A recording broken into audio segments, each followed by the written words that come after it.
Hello and welcome to our video tutorial on interpreting your Originality Report. My name is Leslie. I'm a student advisor with Laureate Online Education and the University of Liverpool. So let's get started. As you can see here on the screen, this is an example of a draft submission to Turnitin. Now, right now you don't see any colors highlighted on the document, and what you must do is click on the Originality button on the top left of the screen. There. Now you can see some highlighted work and a percentage in the top right corner of the screen.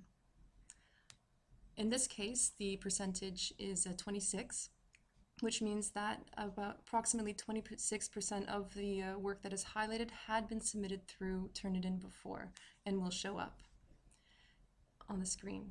If we take a look at the right-hand corner, the match overview, this sort of functions as a table of contents to show you what sources have been highlighted and what is showing up in the document. So, for example, you can see Journal of Historical something. Now, if you see that this Journal of Historical is not the same source that you have used in your paper, that's okay. Your instructor will be able to filter through these details. If you look at number 3 here, an example, submitted to Laureate student paper. This means that the document is perhaps not a peer-reviewed journal per se, but it has been submitted through the Turnitin software by a student and is matching. And so it's just something to be aware of. Your own work can be highlighted too, even if it is not a peer-reviewed article. If we draw our attention to number 6 here as an example, the wikipedia.org source, it will show up in the document, and you can see on the top of the paper the first sentence, number 6, it matches, and you can see here that this is not properly cited. If there was a quotation marks or a citation at the end of the sentence, then it wouldn't be a problem. Now on the bottom of the paragraph we have an example of a properly cited source.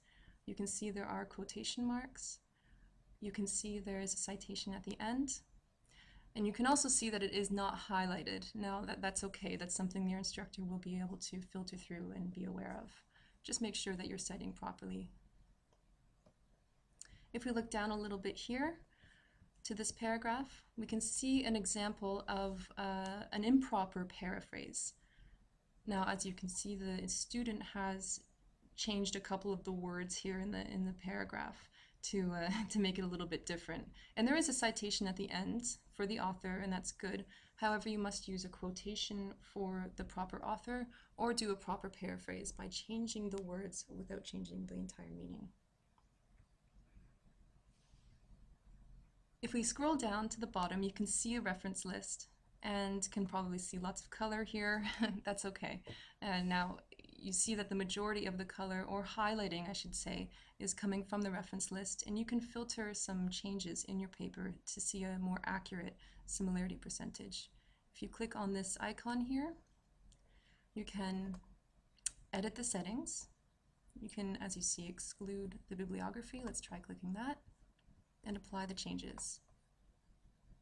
And there, in the top right hand corner, you can see that the percentage has decreased significantly in this case. Now our paper reads 10% similar report, and the highlighting on the bottom here for the references is also gone.